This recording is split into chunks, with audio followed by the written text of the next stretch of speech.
Okay, for today's video, we're gonna do highlighting and contouring, which is something not everyone knows how to do. So I'm just gonna give you guys some tips and tricks on how I highlight and contour and what I've learned being a professional makeup artist and whatnot. So we're gonna go into it. And the first thing I wanna tell you guys is I'm wearing the Milani 2-in-1 Conceal and Perfect foundation. And I picked this especially for this video because this foundation is a skin-like full coverage foundation. So it gives you that full glam kind of look, the type of foundation you want when you're highlighting and contouring, but it also looks like skin. It's a semi-matte finish. As you can see, it's a natural finish. Now to highlight, the first thing, the most important thing when it comes to highlighting is picking the right shade. Some people might highlight with a concealer, which is what I'm going to show you today, and some people might highlight just with something that's geared towards highlighting. Today I'm going to show you how to highlight with a concealer. So picking the right shade is so important, especially for brown skin girls. Sometimes we can use shades that are too pink under the eye and then it turns a little gray because we have golden yellow undertones. It all depends on your undertones. Knowing your undertones is very important when looking for makeup, applying makeup. Knowing your undertones is very important. I have like a golden neutral undertone. My skin is not too cool, it's not too warm, it's right there in the middle, so I can pretty much get away with a lot. Today I'm using my LA Girl Pro Concealer and I'm using it in the shade Fawn. This is like a brown skin girl staple. I see a lot of girls using this concealer. This is like a classic drugstore concealer. It only costs $3 and they have tons of different shades. I also have the shade Toffee, which is more on the cooler side. It has more of a pink undertone. That is good for canceling darkness underneath the eye. But for today, we're just going to focus on highlighting. Also, you do not need to highlight your face. It all depends on the day, the event, what you want to do.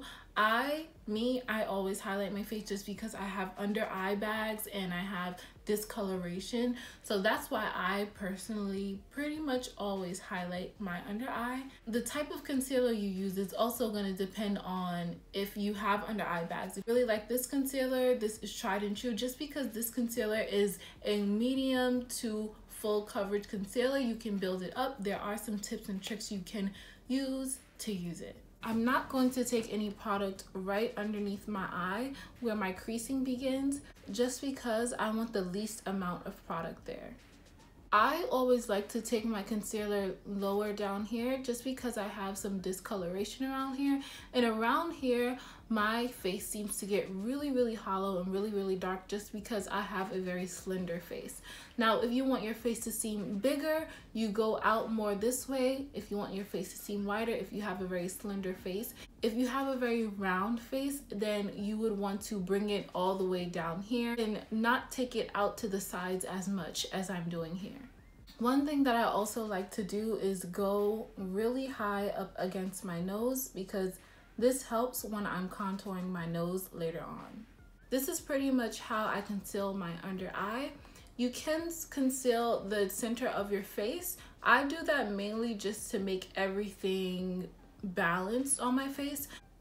And you don't need that much on your forehead because highlighting your forehead too much will make your forehead look bigger, and I'm not sure if anyone wants a bigger forehead. So I put a very small amount, just enough for me to balance out the face.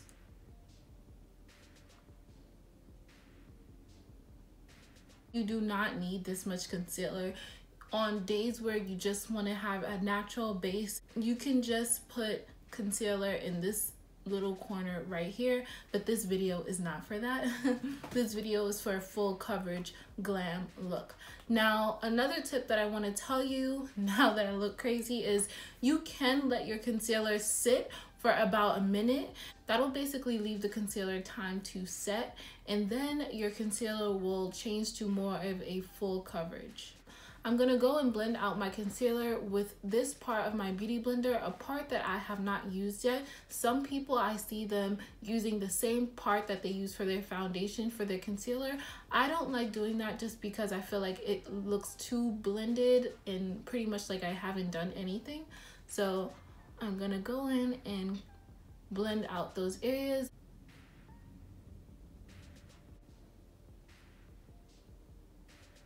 Last thing I'm gonna do is blend out the under eye, just because you don't want to blend out the under eye before you're ready to put on your powder, because the concealer will start to settle in the creases of your eyes while you're taking the time to blend the other parts of your face.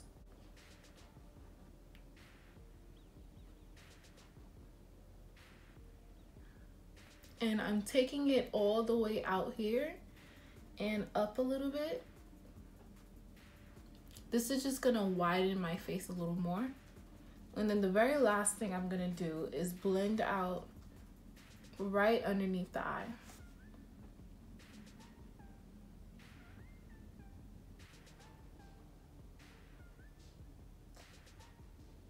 Now that my concealer is all blended out, I'm going to hurry up and take my powder. I go in with this powder specifically because if I go in straight with a loose powder underneath my eyes, I find it looks patchy and it's very drying and it just sticks to one place, and then when I go to dust it off, it doesn't blend out.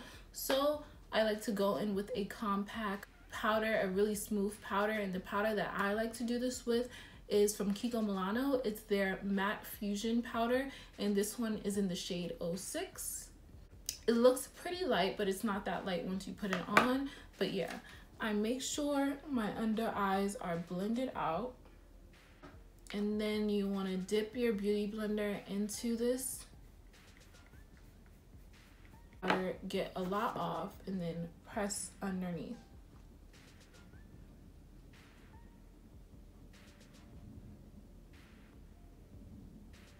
And then my forehead. Now, before I go into the baking process, I'm actually going to use a cream contour. Now for cream contour, I'm using my e.l.f. foundation palette in the shade Deep. This is the darkest one they have, I believe. I like to use this color because it's really warm, and I like more warm contours. I don't like contours that are too ashy and too like bam out there, because they don't seem to blend better. So I use this one and this one right here. For this, you want to take a very dense brush, kind of like this one. Is very dense. It's specifically made for like contouring and cream contouring. I'm gonna go and dip into those creams, and then I just like to stamp the product on my face. I don't swipe because I find swiping too much just takes the product off your face. So yeah, and I don't take it all the way down here because I believe when you take it all the way down here, it makes it even harder to blend out. And then I take this around my forehead. I have a really big forehead, so I like going pretty ham on the contour on my forehead just so it could make it look smaller.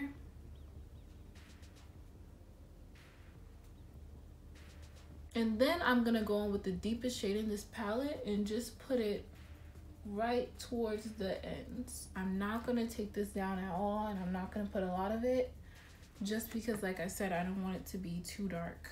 Right to the beginning of the temples. Then I'm going to use the same end that I used to blend my foundation with to blend out my contour.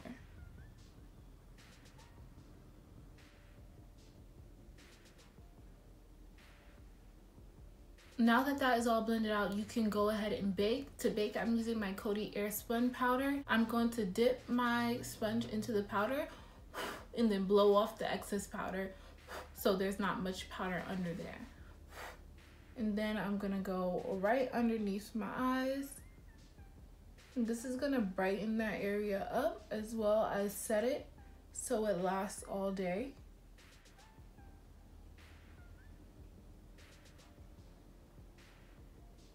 Next, I'm gonna go in with my face powder, and this is very important for you to do before you contour your face with powders, just because we use a lot of cream products. The powder, if you go straight in with the powder, it can look very, very harsh and cling on to the spots that are still a little bit wet or moist from the creams that you use.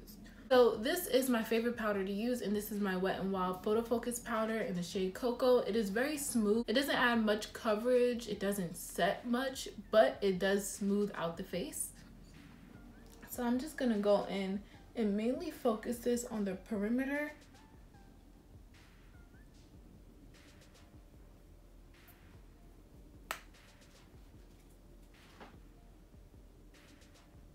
Or if you want more of a full coverage look, if you want more of a natural look, it will vary. The products that you use will vary. Also, the undertones that you use. I know a lot of times on videos, on a lot of YouTube videos, you'll see girls telling you, you have to use a gray tone powder because that mimics the shadows of the skin. And I don't think that women of color should use gray tone powders on their skin ever. Just because I feel like it looks a little more, it looks unnatural. You put gray on your cheek and you have a very warm golden undertone, it can look a little weird on your skin in person. On videos, yeah, you can't see the difference and you can't really tell that much, but in person it looks kind of weird. So I like to use warm tone powders. If anything, as a bronzer, I'll go more red than gray.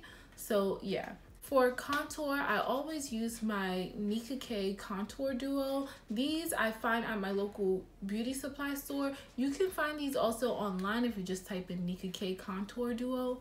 And this one is the darkest shade I believe they have. I pretty much never use this shade just because it is really, really dark. I'll go ahead and swatch this shade so you guys can see. That is the darkest shade in this palette. So if you are even darker than me, this contour will be really, really good. But as you can see on my skin tone, this will just be a little too much for me. You know, I would have to go on with a pretty light hand with this one. The one that I use, the one right next to it, is not as dark and it has more of a warm red undertone. So I use this one because it suits me more. It's easier for me to blend out and use, and it's not as dramatic as the other one, even though this whole look is dramatic. Like, who am I kidding, you know? And tap off the excess. With every single powder I use, I always tap off the excess. I'm gonna go, and you always want to start from here when you're contouring because you want most of the pigment right here in this shadow. You don't want to take your contour too down because it'll look weird, but you don't want to take it too high and close off your face. Right here at the top of your ear is where you want to start with. And I always blend in a circular motion going down. And again, I never bring it too close to my mouth because I don't want to close off my face.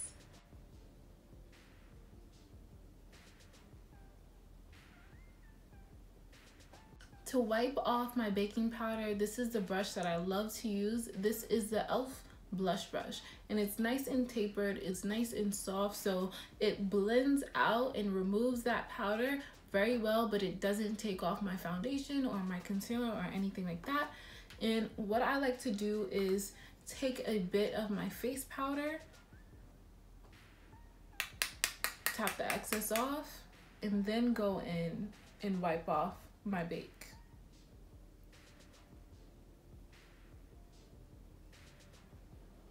And that's pretty much how I highlight and contour.